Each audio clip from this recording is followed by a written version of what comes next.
This is a wild game show, and we're here with the one and only Quito to talk about his journey. Can you tell us how it started? We decided at the end of the year with arranged vacations, accumulated money, good rifles, stone and mud-proof boots, war hammocks, and half a dozen faithful Indians, our cabana descended the 80 slopes leading to the green ocean. I was informed that y'all came upon a village at the unknown river. Yes, we changed safari. It had no roads and it was unexplored. You could enter by only going down in a canoe.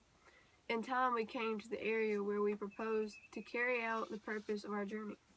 Hunting wild boars. Yes, we had informed that boars travel in herds of several thousand and staying together. So what happened after y'all were informed about the boars? We glided down the river between opposing jungles. One morning, we stopped at some huts near the river and was informed that we should go a little further on in our order to spend the night on land.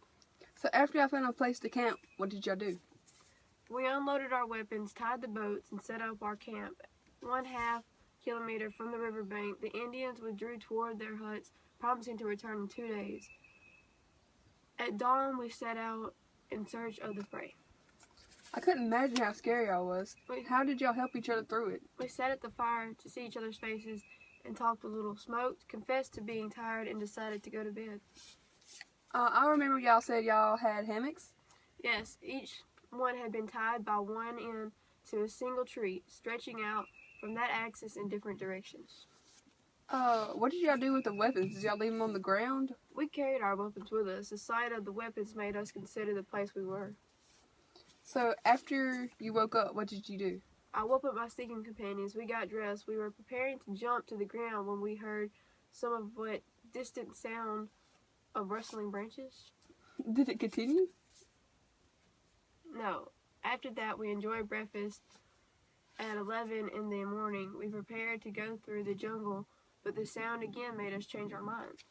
That must have been terrifying. Yes, an instinct made us refuge in our hammocks. We moved our weapons into them and agreed on the idea of putting our provisions away. How did y'all get safely in the hammocks? We climbed up and face down. We did not have to wait long. Boars quickly appeared from all directions. What happened next? We welcomed them with shouts of joy and well-aimed shots. How many boars do you think it was? We counted dozens. We had to stop shooting because we had to let our guns cool down. What did y'all do while y'all were waiting for y'all's guns to cool down? We smoked and celebrated. Y'all must have been running out of ammo. At 4 p.m., we noticed that we were short on ammo. Y'all must have been getting hungry? Yes, we decided to eat in our hammocks. Did y'all know how long y'all would be up there? The boars kept increasing in numbers. We decided to sleep. We woke up around midnight and we were still there. You would think they would have left by now.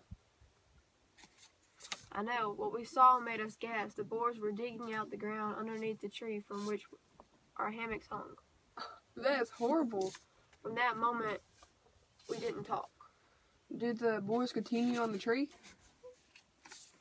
From time to time, the boars pressed against the tree. It was impossible to flee. They were everywhere.